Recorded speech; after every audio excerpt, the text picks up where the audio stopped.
Comme une carte d'identité sur chacun d'entre nous, les signes astrologiques permettent de dévoiler quelques informations utiles, et à bien y regarder certains personnages nés sous le même signe partagent parfois quelques traits de caractère.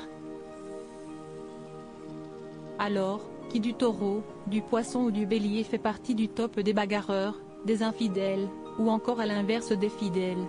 Il est bien sûr bon de rappeler qu'ils ne sont qu'une infime partie de ce qui compose notre personnalité, déterminée par le parcours bien personnel de chacun, ainsi que par l'éducation et les rencontres durant la vie. Mais cela n'empêche pas de s'amuser parfois de quelques ressemblances entre deux personnes du même signe. Si on a déjà fait la liste des infidèles du zodiaque, un signe en revanche c'est celui qui risquerait bien d'être celui qui se fait le plus tromper. Les natifs du Poisson risquent en effet le plus de vivre une peine d'amour. Et voici les raisons. Le Poisson est le grand sensible du zodiaque, de par son élément l'eau. Il est donc plus susceptible que d'autres de se faire briser le cœur, à l'instar de ses deux partenaires d'eau, le Scorpion et le Cancer. Sensibles, ils sont aussi imprévisibles et peuvent passer d'émotions contraires en un rien de temps.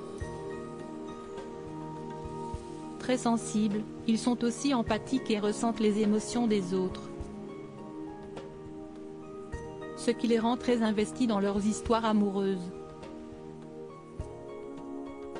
Il ignore toutes les alertes si le Poisson est de nature très intuitive et pourrait donc sentir si son partenaire commençait à le tromper. Ce dernier lorsqu'il est amoureux ne fait plus attention à aucun red flag. Parmi les natifs célèbres de ce signe, Justin Bieber, Pierre Niney, Rihanna, Vita, Stromae, Leila Bekti ou encore Eva Mendes et Camila Cabello. Les défauts visibles et problèmes de compatibilité ne sont pas son problème.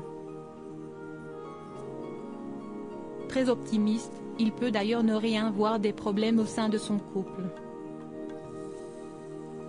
Et il pourrait bien être donc susceptible de se faire tromper. La fidélité, l'infidélité, l'amour de la séduction, ne dépendent heureusement pas seulement des astres, mais aussi de votre parcours bien personnel et de la relation dans laquelle vous vous trouvez. Enfin, même lorsque les signes astrologiques entrent en jeu, il faut aussi prendre en compte le reste du thème astral, car votre ascendant, votre lune et autres maisons sont aussi importants.